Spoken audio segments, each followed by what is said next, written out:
Hello! Bonjour. Bienvenue dans cette vidéo où je vais vous présenter les nouveautés et les retours en stock de cette semaine-ci. Comme je vous l'avais dit la semaine passée, c'est pas la même chanson cette semaine-ci. On va essayer de faire ça en moins d'une heure. Laurent se repose avec sa chère et tendre, qu'on salue bien évidemment. Et donc aujourd'hui, à la grosse voix, la voix off, mon backup, c'est aussi un ludipédia en puissance, c'est Arnaud. Bonjour tout le monde. On va faire les précos et tout ça à la fin, parce que sinon, dans le watch time, il n'y a plus personne. Hein. Tellement il y en a, vraiment tellement il y en a. Donc on va aller dans le vif du sujet tout de suite. De toute façon, la vidéo est segmentée. Vous pourrez voyager dedans comme vous le voulez. Allez, on va directement sur Kickstarter. Avec Moon et son extension Valkyrie. Qu'est-ce qui nous a fait ça, s'il te plaît bien? Alors, c'est Håkon Gardor qui est aussi aux illustrations. Ouais, c'est ça.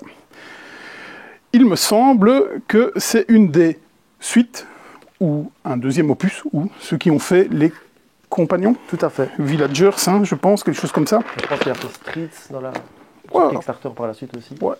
Alors, je pense que ça va être une trilogie ou un truc comme ça. Il me semble avoir vu ça quand je l'avais backé. Donc, c'est du KS, hein, Kickstarter. Donc, vous arrivez avec l'extension, tous les stretch goals, tout ce qui va avec.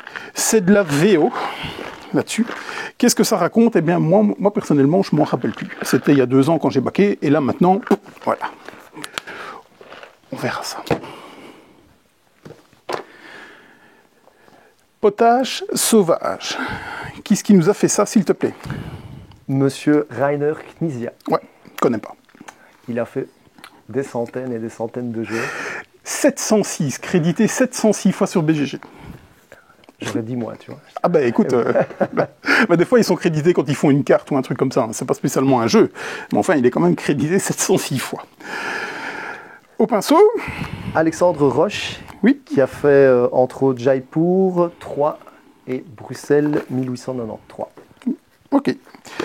À tout autre style. Oui, c'est ça. Et donc Ninja, il nous a fait quoi? Vas-y, cite 2-3 titres comme ça. Il a fait Ra, My City, Tigre et Euphrate. Oui. On pourrait continuer. Oui, oh, oui, largement. L'exceptionnel rat. Il a fait l'exceptionnel rat. Oui. Un jeu d'enchères, j'aime beaucoup. Dans Potage sauvage, vous allez devoir créer une soupe. C'est un jeu de plis, dont vous allez donc faire une soupe, et donc vous allez rentrer une couleur, et vous allez avoir des objectifs à réaliser, genre vous aurez 1 point ou des points par nombre de cartes vertes que vous allez avoir. C'est un jeu de plis totalement particulier, parce que on va pas jouer qu'une carte chacun à son tour, et puis le pli est terminé, on va monter jusqu'à une certaine valeur. De mémoire, c'est 10. Voilà, c'est ça. J'hésitais entre 10 ou 12. Et donc, tant que la valeur n'est pas à 10, eh bien, on ne va pas ramasser le pli. Et donc, on va jouer des cartes. Il va même avoir des cartes qui vont vous remettre le compteur à 0. Et donc, il se pourrait très bien qu'on prenne toute une série de cartes en puissance. Mais évidemment, les autres ne vont pas l'entendre de cette oreille parce qu'ils vont commencer à pourrir le jeu, donc avec des cartes, un peu des... Cartes bottes. des déchets. Bien entendu, vous êtes obligé de suivre, donc vous devrez mettre la couleur du pli jusqu'à temps que vous pourrez seulement mettre des déchets dedans. Et alors, à ce moment-là, c'est la foire à la saucisse et tout le monde va y aller. Un petit jeu d'ambiance que j'ai découvert à Vichy qui est fort sympathique. J'ai trouvé ça très très sympa. Vraiment. C'est du Knizia, quoi. Une extension. Bunny Kingdom, Bunny Express. Qui est-ce qui nous a fait ça, s'il te plaît? Monsieur Richard Garfield. Monsieur Richard Garfield. Vas-y, 2-3 trucs. Il a fait un jeu de cartes. Il a fait un jeu de cartes. King of Tokyo. King of Tokyo. Et ouais. plus récemment, Mindbuck. Oui. Grand succès. Oui. Là, il est venu en support. Hein. Sur Mindbuck, il est crédité, évidemment, mais il est venu en support parce que Mindbuck est quand même un petit peu beaucoup Magic, hein, quand même un tout petit peu. Et donc, on a demandé au maître s'il en pensait, et donc Mindbuck est tout à fait exceptionnel. Moi, j'adore Mindbuck, vraiment. Qu'est-ce qu'on a dans les pinceaux, peut-être, j'ai oublié. Paul Mafayon. Voilà. Vertical et Mexica. Ouais, c'est ça. C'est ça. Qu'est-ce que ça va nous amener? Je pense, c'est des cartes en plus qui vont nous amener une espèce de plateau additionnel sur le côté du plateau où vous allez devoir faire, c'est des rails de chemin de fer, je pense. Il va y avoir du scoring en plus, tout plein de ça, tout plein de ça. Moi, j'avais joué à Bunny Kingdom, j'avais vraiment beaucoup aimé, je trouvais ça très très sympa. Le scoring est une purge. totale, quoi. Mais, pourquoi avoir fait ça, quoi? C'est dingue, quoi. Ça mettait des plombs, ça mettait plus de temps à scorer qu'à jouer. Incroyable. T'as joué? Je n'ai pas joué. Ah, J'ai pas joué. tu devrais, c'est bien. Maintenant qu'ils ont fait des plateaux un peu plus larges, c'est plutôt pas mal. La sortie Pokémon du jour. 2 decks, mon premier combat. Qu'est-ce que vous allez retrouver dans ce deck? Tout simplement de quoi commencer à jouer. Donc vous allez avoir deux decks mais c'est pas des decks de 60 cartes, c'est des decks d'une petite vingtaine de cartes, je pense. Il y a des tapis de jeu, il y a un peu de tout pour commencer à jouer, à tout ce qui vous ferait plaisir à Pokémon. Donc c'est vraiment pour commencer. C'est Pokémon, les decks, mon premier combat. Il était très, très attendu. Ancien Knowledge. Qu'est-ce qui nous a fait ça, s'il te plaît? Rémi Mathieu. Et au pinceau, c'est Pierre Pless, Adrien Rives et Emilien Rotival qui ont fait, entre autres, Forcel ou Cerbère, notamment. Ouais. L'auteur, premier jeu? C'est son premier jeu. Ouais, ok. J'ai regardé comme ça un peu les règles. Donc c'est surtout connu pour sa mécanique de vieillissement de cartes, sur lesquelles il va avoir des ressources. Et donc, vous allez avoir des bâtiments qui vont avancer vers la fin. Et donc, si jamais ils arrivent à être expulsés du plateau et qu'il y a encore des ressources dessus, vous allez perdre vos ressources. Je suis très impatient de le tester, celui-là. Oui. Il a très bonne presse et on en parle depuis déjà plusieurs mois. Ouais, depuis très très longtemps. Bonne com que Yellow a réussi. Hein. Donc, c'est du 2-4 joueurs, c'est du 30 minutes par joueur, c'est du 12+. Et on y voit... un petit encart des recettes ludiques, un bon tapis roulant building équilibré dans son rapport temps-profondeur. J'aime particulièrement sa mécanique originale de vieillissement de cartes. Ben, tu confirmes ce qu'on vient de dire, c'est parfait. Format atypique aussi, hein, de boîte. Oui, donc c'est pas courant. Ouais, vraiment. Je ne m'en plaindrai pas. Non, ça prend quand même la largeur d'une grosse boîte, quoi qu'il arrive, mais bien. Ça... Donc, j'ai pris une boîte pour chez moi, j'espère le tester ce week-end, mais bon, il y a un léger festival qui arrive la semaine prochaine, qui me prend un peu mon temps pour l'instant. Spellbook, qu'est-ce qui nous a fait ça, s'il te plaît? Monsieur Phil Walker Harding. Ouais, encore un inconnu. Gizmo Sushigo, Baron Park. Ouais, l'excellent Sushigo, je le dis à chaque fois. Moi, j'aime beaucoup ce qu'il fait, hein, Phil Walker Harding. Ouais, il fait des super designs. Ouais.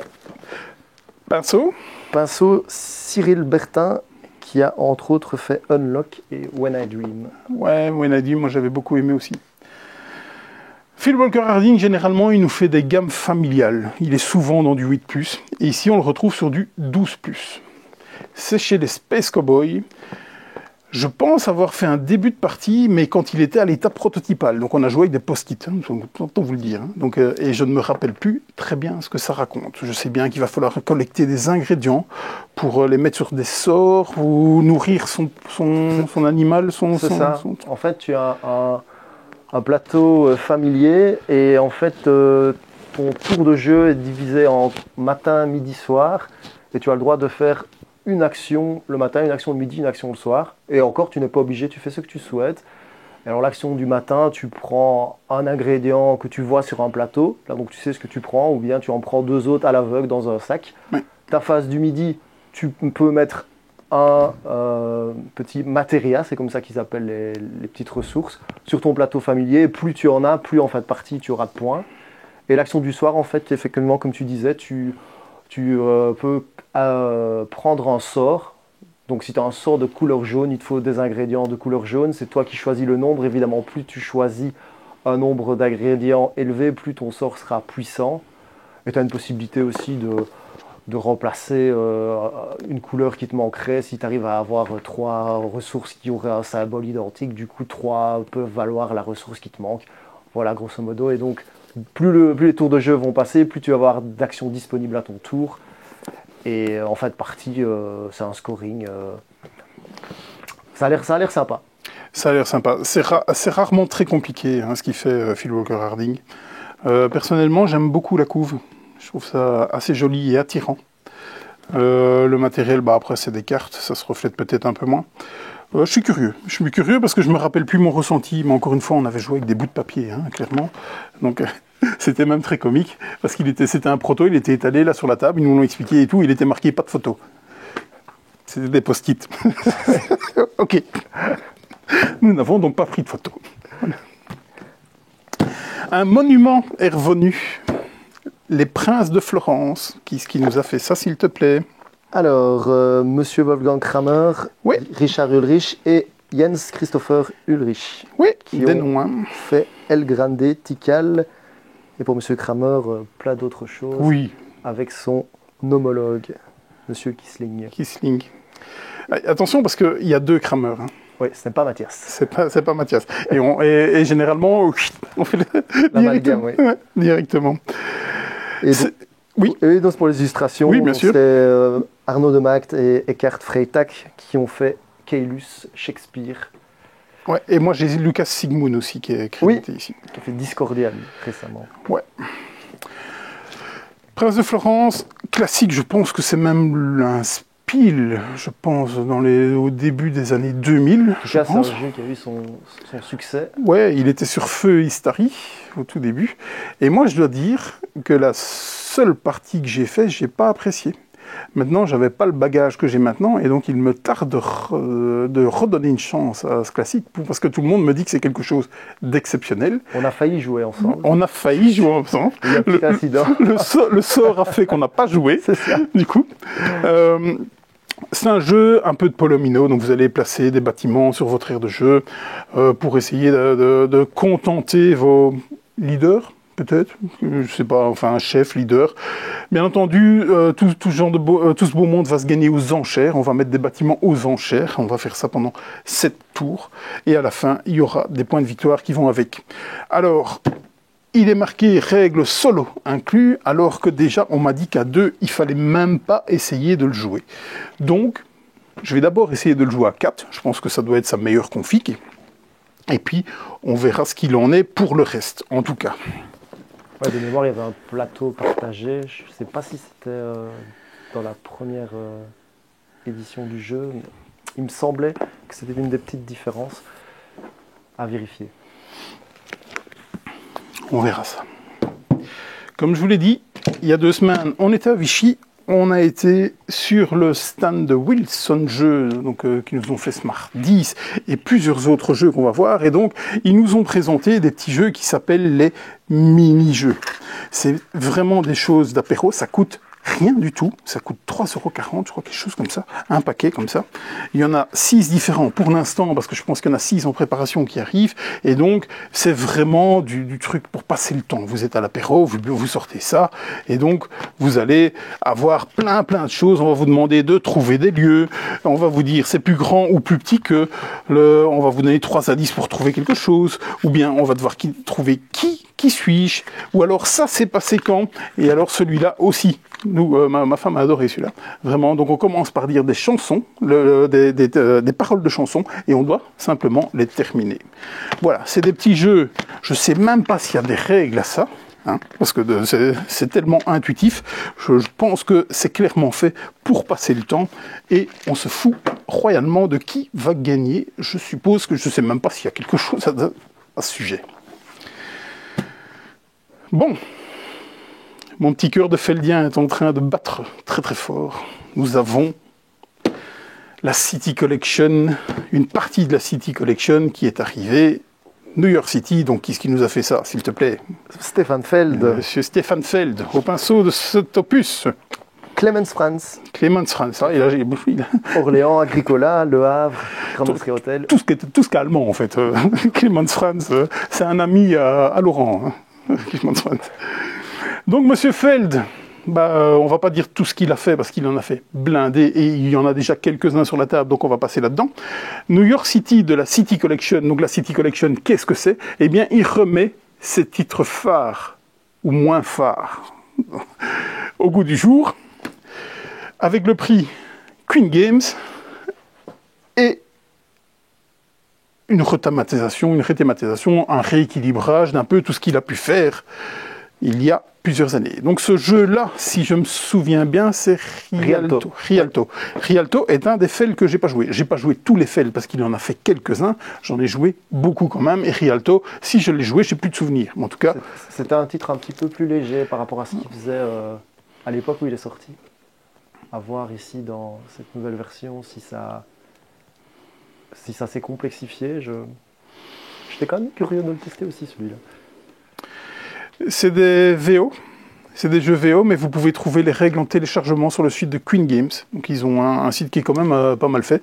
Il faut quand même leur laisser certaines choses. Et du moins pour les règles, hein, vous cliquez, vous téléchargez, c'est tout ce qui va avec. Donc je vous invite aussi à aller voir la vidéo en 2 parties d'un créateur de contenu qui est rue du jeu. Hein. C'est Boris qui nous a fait une rétrospective de tout ce qu'avait fait Feld.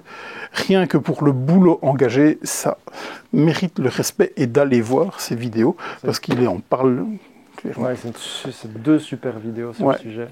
Ouais, il a pas fait que ça. Il a fait Pearl Game avant. Donc il a vraiment fait. Voilà, il fait du très très gros boulot et s'attaquer à du Feld. Voilà. Il y a quelques titres. Il y a quelques titres. Donc New York City, eh bien, je ne vais pas savoir vous en parler.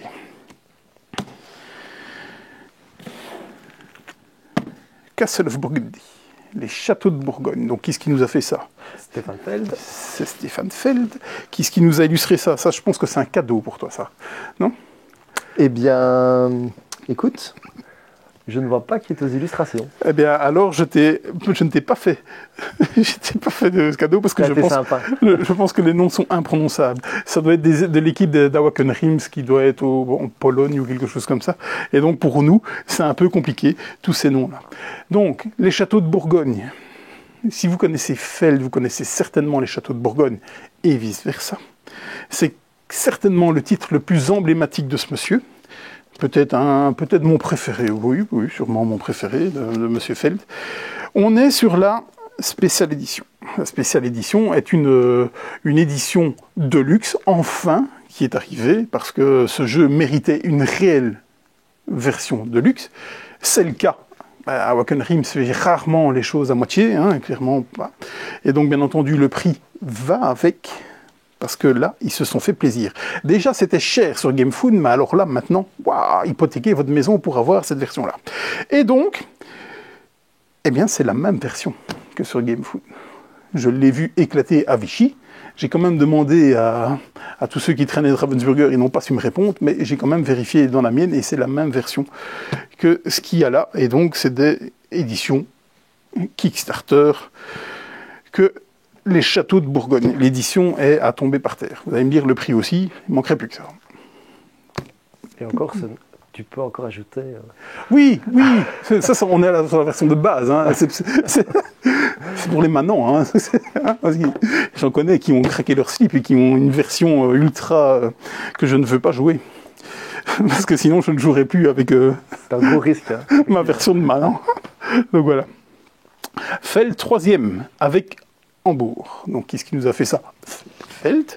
Qui est-ce qui nous a illustré ça? Christian Fioré. Oui. Qui a fait le bien et le Malte et Airlines. L'excellentissime Airlines. Dès que je sais placer excellent dans Airlines, je le place. J'adore ce jeu, qui est un jeu de Monsieur Moon, des aventuriers du rail, Airlines, avec des compagnies, et cette fois-ci d'avions. On ne le trouve plus, je m'en fous, j'ai les mains copies. Voilà. Hambourg, qui est la rethématisation de Bruges. Voilà, qui est aussi dans mon top de Feld. J'adore Bruges, vraiment, mais top. Donc, est-ce que j'ai joué à Andorre? Non, je m'en fous parce que j'ai Bruges, clairement. Voilà. Je pense qu'ils ont pas mal diminué l'aspect hasard sur certains points du jeu. Ouais. Mais je crois que si tu as Bruges, tu sais peut-être faire les petites adaptations. Ok, il y avait certaines cartes qui était quand même vachement forte, quoi. Je me rappelle de une... Et donc, dès qu'on l'avait au début, on prenait de l'argent parce qu'elle coûtait la blinde, et au deuxième tour, on arrivait à la poser, et ça changeait toute la physionomie de la partie. Mais, voilà. Donc, oui, si vous me dites, viens, on va jouer à Hambourg, je dis, oui, je serais curieux pour voir les différences qu'il y a avec ce jeu. Maintenant, moi, je pense pas que j'arriverai à revendre ma copie de Bruges, quoi. Ça, je pense pas. Donc, là encore, c'est du Queen Games. C'est pas cher, c'est ultra cher. C'est de la VO avec les règles téléchargeables en français.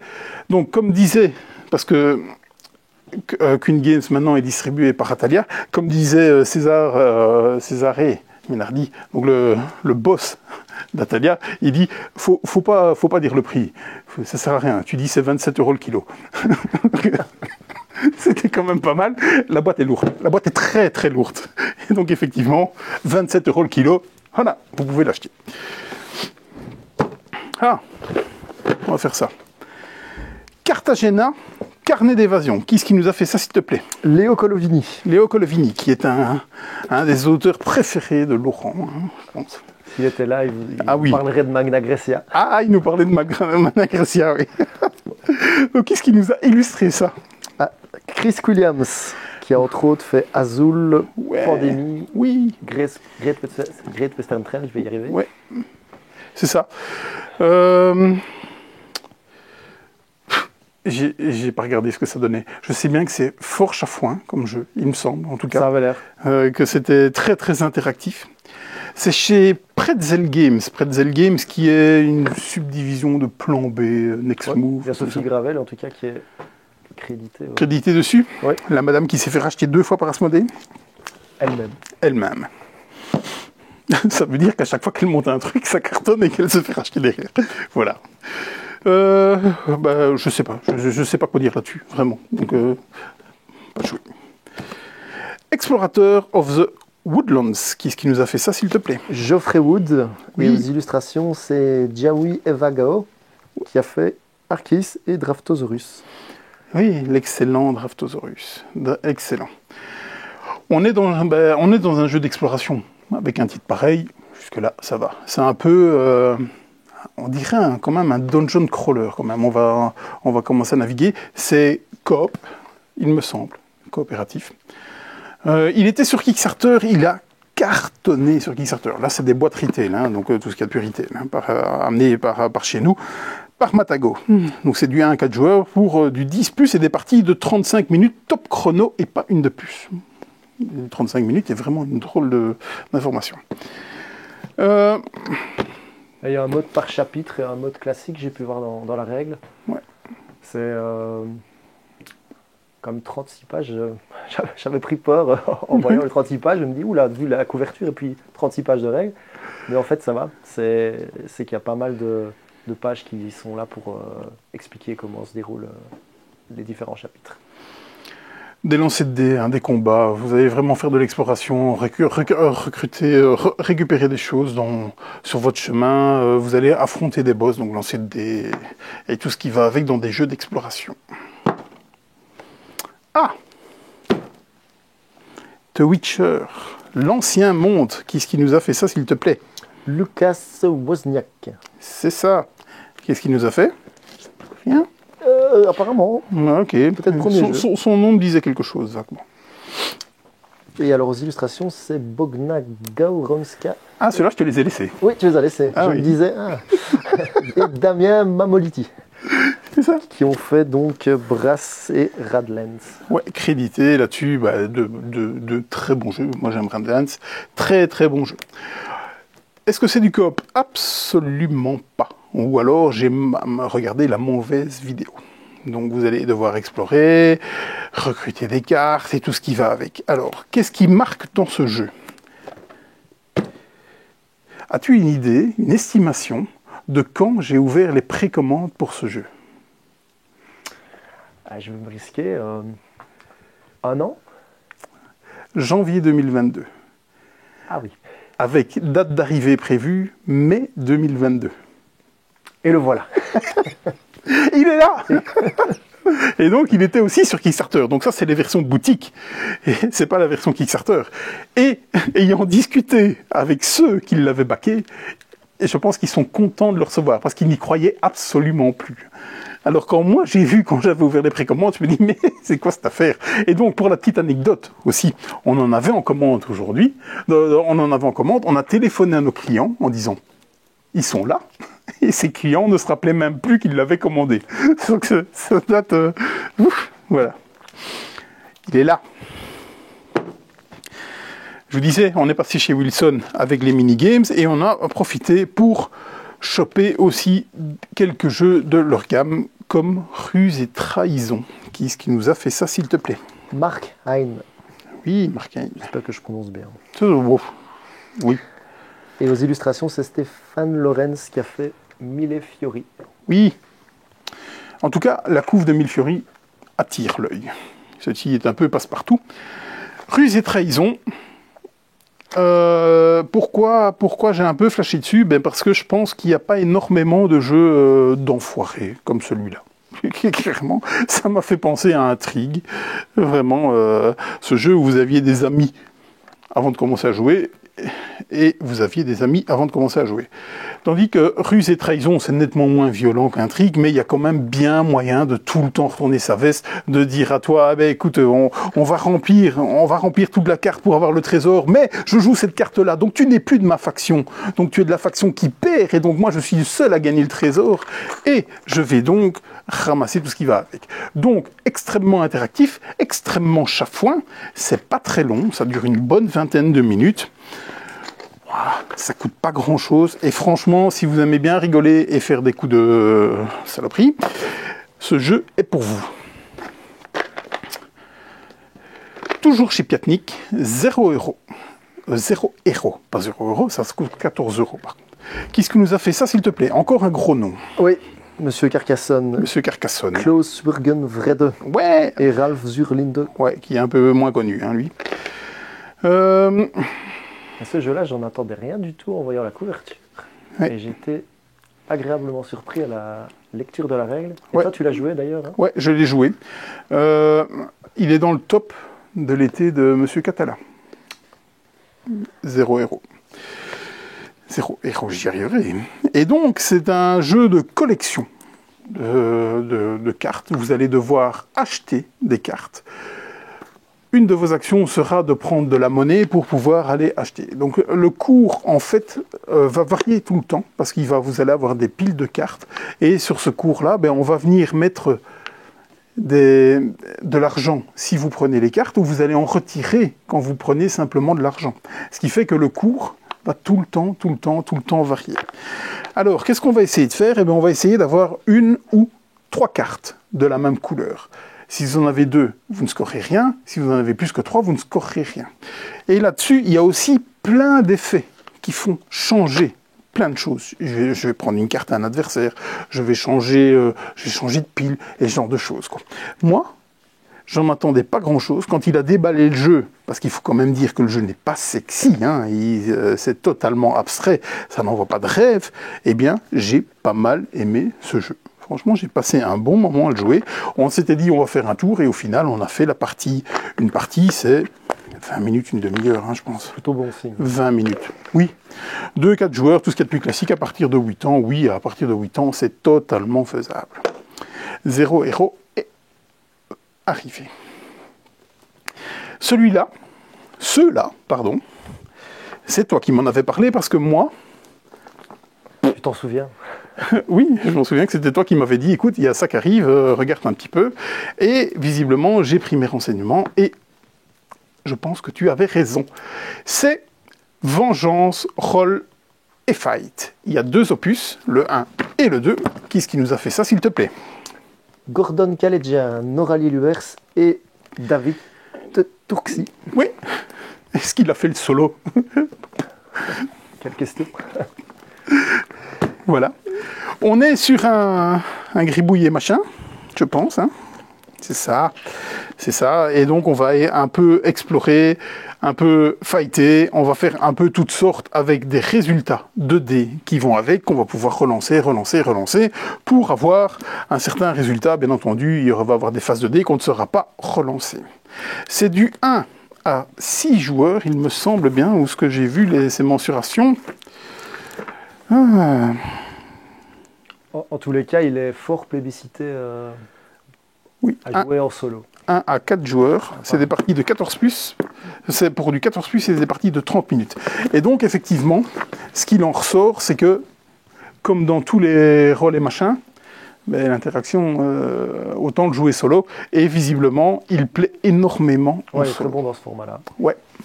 Donc moi je suis tout chaud, donc j'essaye. Moi, j'aime encore bien ce que fait Turksi quand il est aux manettes d'un jeu normal et pas spécialement un solo, parce que les solos de Turksi c'est toujours fou.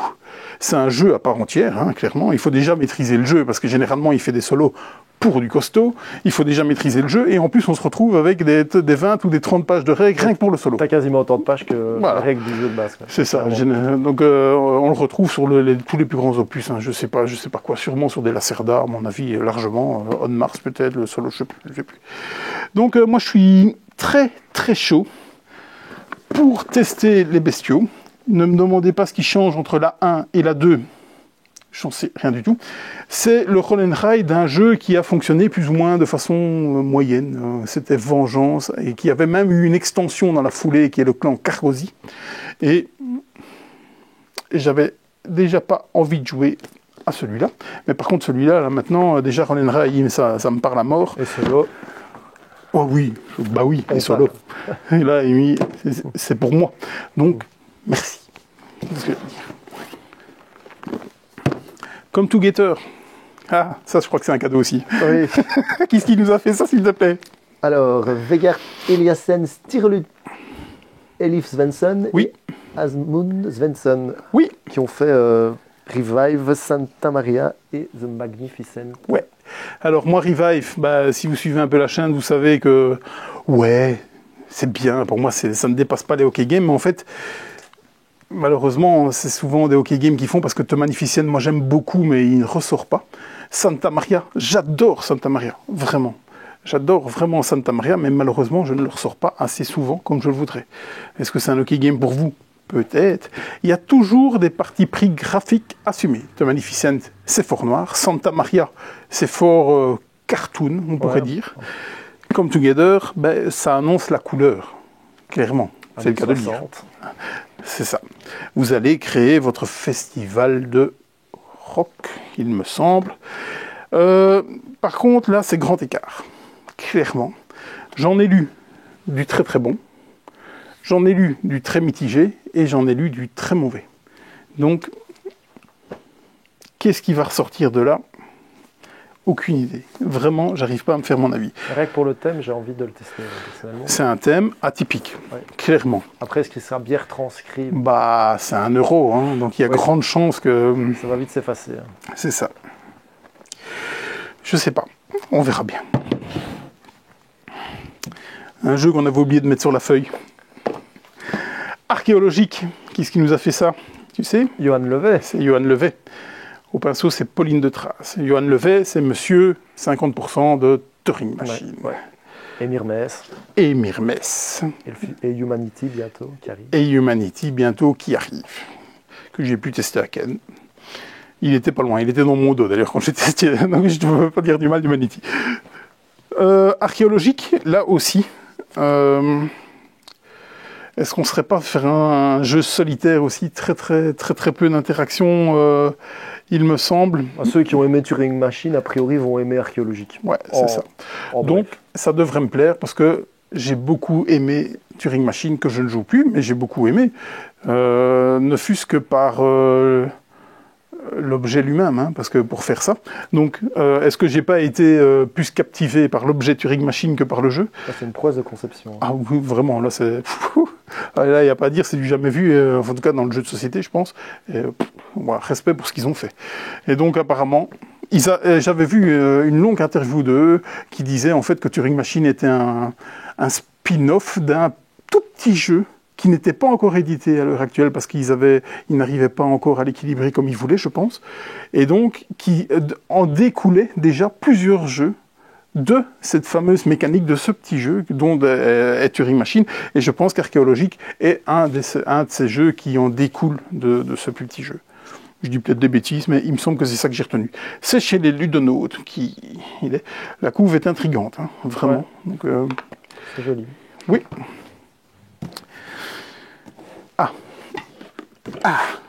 Il n'est pas nouveau. Il n'est pas nouveau, mais il est là. Et comme... 2007. Ouais, 2007, mais c'est le Spiel des enfants 2007. Mais il est arrivé, je pense, il y a quelques mois. Et c'est passé sous le radar. Et c'était chez Atalia qu'il était. Et donc à Vichy, Atalia nous a présenté leur gamme.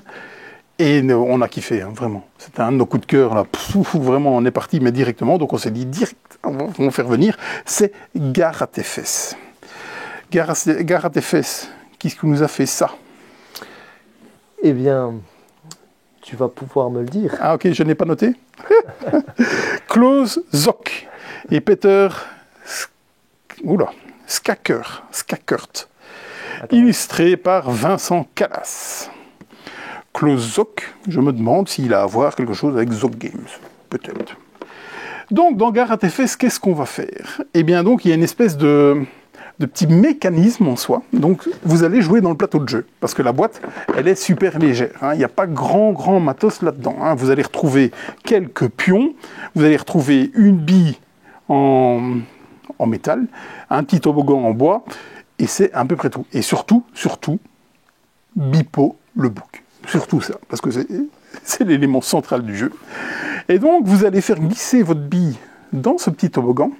Et sur le plateau de jeu, il y a un aimant. Et donc, vous allez pouvoir placer Bepo, le bouc, sur cet aimant. Et donc, quand la bille va venir se coller à l'aimant, ça va projeter le bouc sur le plateau de jeu. Et en fonction de où il arrive, vous allez pouvoir avancer votre pion. Le but de ce jeu est de faire en sorte d'arriver le premier de l'autre côté. Mais, évidemment, le bouc va atterrir dans des quartiers, mais va aussi vous projeter.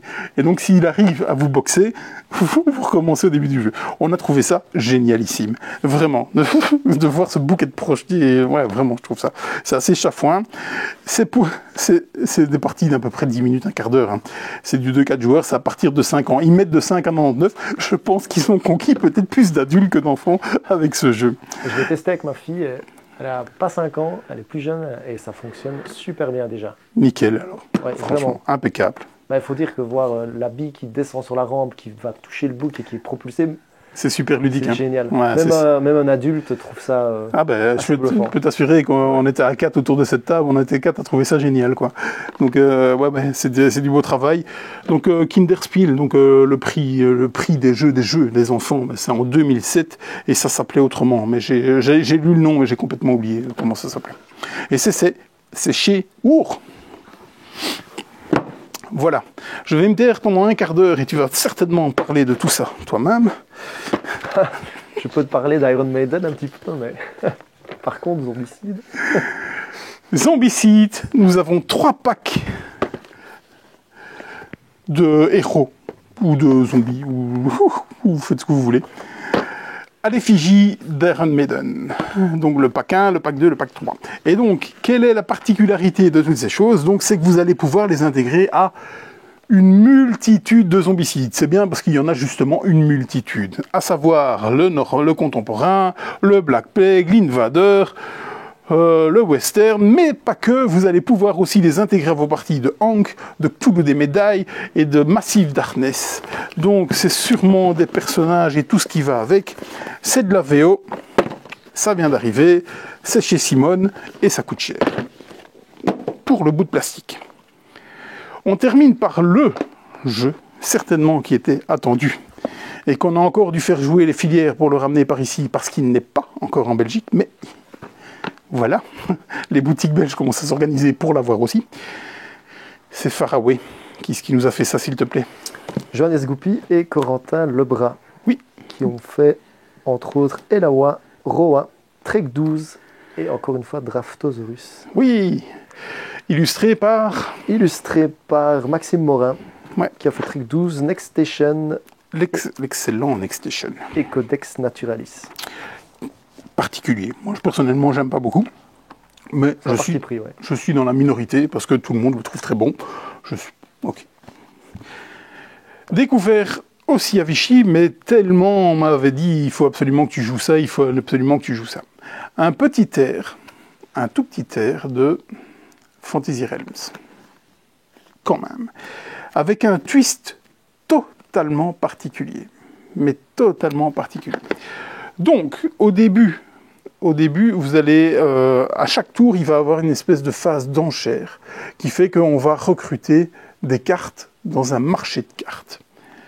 Ces cartes, on va venir les mettre devant soi. On va les mettre de gauche à droite. On va recruter 10 cartes. Et qu'est-ce que vont vous dire ces cartes? Vous allez marquer X points si vous avez la ressource un tel et un tel. Ou si vous avez des cartes un tel, ou si vous avez des trucs comme ça. Voilà. Classique, ça fonctionne. Une fois qu'on aura recruté ces 10 cartes, qu'est-ce qu'on va faire? Eh bien, on va les retourner. Toutes. Et on va commencer, non pas de gauche à droite, mais de droite à gauche. Ce qui fait que la toute dernière carte que vous avez mise est la première qui va scorer. Donc, si elle demandait des ressources particulières et qu'elle ne les a pas sur les cartes, vous n'allez pas scorer de carte, vous n'allez pas scorer de points pour cette carte-là. Ensuite, on va retourner l'autre. Et là aussi, on va commencer à regarder les prérequis. Donc, il se pourrait très fort, non, il y aura beaucoup de cartes qui ne scoreront pas. Le but est vraiment d'optimiser les grosses cartes qu'on va essayer de mettre au début, des cartes qui demandent plein de ressources, parce que quand les premières vont être retournées, alors on va regarder ce qui s'est passé après, et si justement il y a les ressources qui vont avec, eh bien là on va scorer. La première partie, vous allez la foirer totalement, clairement. Moi je m'en suis arrêté à une partie, parce qu'on a dû faire autre chose, mais maintenant qu'il est là, je vais certainement pas m'arrêter à une partie. C'est le même dans Fantasy Realms, la première partie. Une fois que le scoring arrive, vous ne comprenez rien, on vous retourne des cartes, des machins, des bazars, vous ne comprenez rien du tout ce qui vous arrive. Après, avec l'expérience, ça commence à rentrer et c'est plutôt excellent. Faraway, je pense qu'on est dans cette veine-là, clairement. On va foirer quelques parties, mais après, ouais, ça va être top. Je me souviens plus trop, par contre, comment est-ce qu'on arrivait à être premier joueur pour sélectionner des cartes, par contre. Je pense que c'est des valeurs de cartes ou quelque chose comme ça, qu'on retourne et c'est la plus petite valeur qui va en premier. C'est un truc dans le genre. Il me semble que c'est comme ça qu'il faut. En tout cas, je l'attendais beaucoup, celui-là. J'en ai lu trop de bien. Ouais. Ouais, il est... Par contre, il est quand même assez clivant. Donc nous, à la partie qu'on a faite, il y a quelqu'un qui a détesté vraiment. C'était minoritaire, bien entendu, parce que les autres ont clairement adoré. Donc très content qu'on a réussi à en avoir. Et voilà. On n'aura plus qu'à choisir sa couleur. On n'aura plus qu'à choisir sa couleur parce que les boîtes viennent de 5 couleurs différentes. C'est de l'esthétisme pur et dur parce qu'il ne se passera rien d'autre que ça. C'était les sorties de la semaine. On en a peut-être oublié quelques-unes parce que c'était le carnage. Il y avait des cartons partout. Donc peut-être qu'on en a oublié quelques-unes. On va passer au retour en stock de la semaine. 3 retours en stock significatifs. Les plateaux de Terraforming Mars. Je vais venir assez loin parce que pour le micro, il ne va pas aimer. Accessoire indispensable si vous êtes un joueur de Terraforming Mars. Et si vous êtes toujours avec les plateaux papier, qu'est-ce que vous attendez? L'excellentissime Rebuilding Seattle est revenu. Excellent. Allez voir Bûcher au Laurier, on n'en dit que du bien. Sink or Swim, celui-là, quand j'ai vu, je dis mais qu'est-ce que c'est que ce bazar? Et au final, c'est quand même vachement bien. C'est de la VO, Sink or Swim, Rebuilding Seattle aussi. Je ne pense pas qu'il y aura de localisation, j'ai encore rien lu. Sink or Swim, par contre, apparemment, c'est signé en VF chez Yellow, il me semble. Très prochainement. Voilà, mais c'est pas tout, parce que là maintenant, on a un peu bossé notre tour de Vichy, et donc SN est dans le viseur, donc la semaine prochaine, pas d'émission, parce qu'une grosse partie de l'équipe est à Vichy, à SN, pardon, une grosse partie de l'équipe est à SN, donc ça va être compliqué de tourner, ou alors on fera un truc totalement improvisé de là-bas, ça c'est encore possible, mais on l'a fait l'année passée, dans la chambre d'hôtel, on verra bien ce qu'il en est. Je m'étais dit, cette année-ci, je reviens pas avec plein de jeux, j'ai pas envie, raté, je sais pas, qu'est-ce que je vais avoir, évacuation, Shipyard, Rats of Wizard, Anunnaki, j'ai oublié le nom encore de ce Rosenberg qui n'est qu'en allemand, au final il y aura quand même une règle anglaise, apparemment ça fait beaucoup de bruit, plein de trucs comme ça. On va aller chez les Asiatiques, on va essayer de ramener pas mal de pépites, surtout dans les jeux de plis, ils sont friands, donc voilà. Donc, niveau préco, qu'est-ce qu'on a mis sur le site? Je t'en prie, vas-y. Alors, Minodice. Ouais, Minodice qui est le Skull King en jeu de dés, qui arrive d'ici 2 semaines, je pense. Cusco, encore un Stefan Feld dans la City Collection. La suite de la City Collection, Cusco, oui. Donc la rethématisation, ajustement de Bora Bora. De l'excellentissime Bora Bora. Vienna, donc toujours la City Collection. Ouais, qui est celui-là, c'est lequel? Celui-là, La Isla, non? c'est la Isla, ouais, Ouais, tout à fait. ok. Ouais. Alors, Terra Pyramide, ou Terra Pyramides, je ne sais pas comment. Terra Pyramide, Pyramide, qui est Kramer et Kissling. c'est ça. Ouais, les papas d'Azul. Kutnaora, la nouvelle sortie CGE. Ouais, très attendu par Laurent, hein. Vraiment très très attendu. Dépêchez-vous, hein, préco, parce que oula, il y a du monde dessus. Hein. Hégémonie, Ouais, version française hégémonie. Et on s'est renseigné, apparemment ce sera la caisse. Ok. Voilà. 4 joueurs, idéalement. Oui. Tapestry, fiction et futur. Ouais, alors là, on a dû un peu tanner Asmodée Belgique, hein, parce que c'est déjà sorti. Chez nous, ça arrivera que fin octobre, parce qu'ils avaient, je pense qu'ils avaient décidé de ne pas le faire, en fait, parce qu'ils n'ont plus le jeu de base, ils n'ont plus les extensions, mais il y a quand même une fanbase, pardon, de Tapestry. J'en fais partie. Hein. Ce jeu est totalement buggé dans tous les sens. C'est un exemple de bug en lui-même, mais il n'y a rien à faire. On aime ou on n'aime pas, et moi j'aime beaucoup. Et donc j'aurais été très contrarié de ne pas avoir la dernière extension de Tapestry parce qu'ils ont dit que c'était la dernière en soi. Maintenant, à chaque fois qu'ils ont fait une extension, c'était pour rééquilibrer et ils créaient encore plus de déséquilibre. Ce qui fait que l'extension 2 rééquilibrait la première et encore le jeu de base. Voilà. C'est du grand Monsieur Stegmeyer. Là-dessus, en tout cas, le matos est super dingue. Bon, ici, je pense que ce sera juste un paquet de cartes, un truc comme ça. Bref. Et forêt mixte. Oui. Ça a l'air chouette, ça. Ouais, clairement. Ça buzz pas mal. Hein. C'est une des grandes attentes de SN. Visiblement, je ne savais pas qu'il allait arriver en français si rapidement. Je pense que c'est prévu pour fin octobre, début novembre. Donc ça va encore arriver avec des cartes avec 2 côtés. En fonction de où on va les mettre, on va comboter. Ça va être très très envie sur celui-là. Et nous, on en a terminé avec les précos. Les précos, oui. Il y a les KS. Les KS. Là, j'ai aussi travaillé cette semaine-ci. Ouais, on a l'extension pour Marrakech de Stéphane Feld.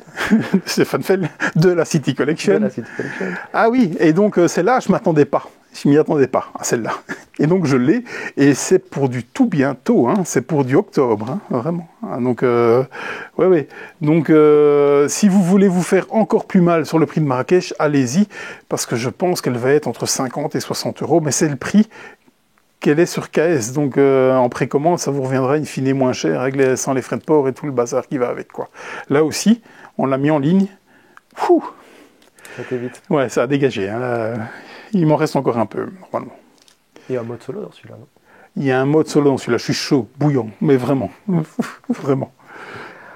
Alors, ensuite, on a Hamlet by the Lake. Ça, je pense, c'est une extension. Ouais, c'est l'extension de Hamlet. Donc, on avait reçu les versions de luxe. On va re-rentrer les versions de luxe.